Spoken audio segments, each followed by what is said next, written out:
Today I want to take a look at a rocket that a friend gave me. The fin was damaged. It was broken right off and was real ragged at the joint. And so what I did is I cut the fin off even with the body tube and I sanded it flush. Then I cut another fin out of plywood and I glued it on with wood glue, and then I took epoxy putty or epoxy clay here and made an extra thick fillet to strengthen it there.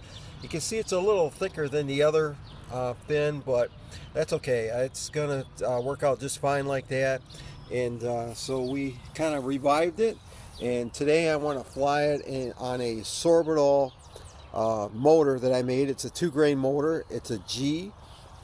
And I want to take a look at the payload section here too.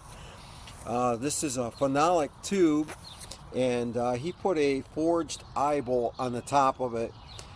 They're super strong, and so that's a nice addition.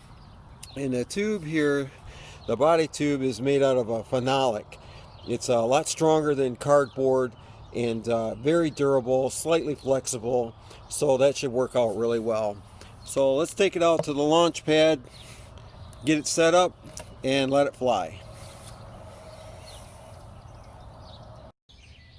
This is the motor I'm going to use in the rocket called Smoking Sugar.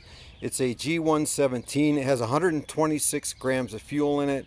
It has a medium delay and slightly less than 1 gram of black powder. So there's the nozzle end. It has a number 12 nozzle, and the black powder charge there is taped off. I'll be using the Jolly Logic altimeter 2 to track the performance of the rocket.